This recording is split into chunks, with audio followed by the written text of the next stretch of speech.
बिस्मिल्लाहिर्रहमानिर्रहीम। फरमाइश है, चूल्हा ऑन करते हैं। फरमाइश है, फरमाइश पे यानी उन्होंने सवाल किया तो मुझे जवाब देना है और प्रैक्टिकल करके दिखाना है। तो मैं खा भी लूँगा, मैंने सोचा मैं खा भी लूँगा और प्रैक्टिकल भी हो जाएगा। तो मैं एक चम्मच तेल ले लिया है और जनाब इतनी बड़ी आधी लहसुन की गांठ जो है उसको थैली में डाल के किसी भी चीज़ से कूट लीजिए। मैंने कूट लिया है और उसको निकाल के मैं इसके अंदर डालूँगा। तेल ज़रूरी नहीं है लेकिन दाल लगे नहीं इसलिए डालूँगा इसको, यानी इसलिए तेल डाला है कि लगे नहीं।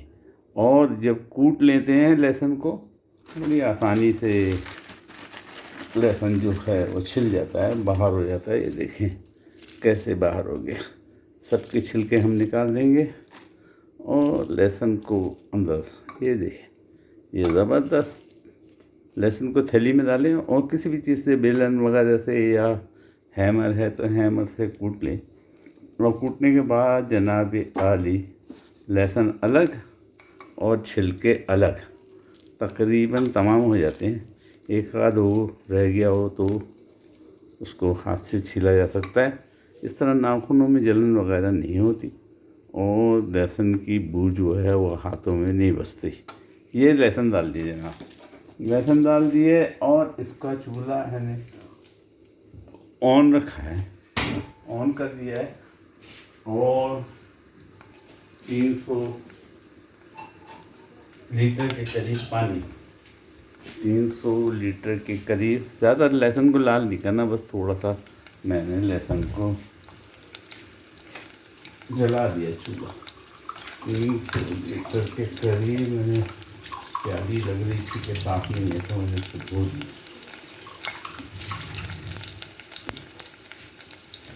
300 लीटर तकरीबन एक प्याली।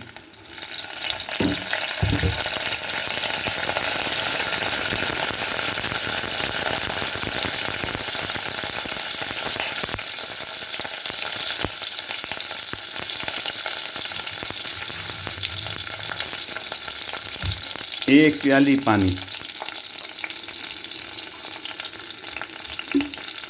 एक प्याली पानी डाल दिया है। चूल्हा मैंने ऑफ कर दिया, फिर ऑन कर दिया। ये हो गया जनाब। और इसके अंदर मसूर की दाल, मैं हुम्मस बनाने लगा हूँ, दाल का हुम्मस। हुम्मस असल में अरबियों का खाना है और बहुत ही कीमती यहाँ का खाना समझा जाता है। छोटी सी प्लेट जो है 3 से लेके 7 रियाल, 10-12 रियाल तक दी जाती है।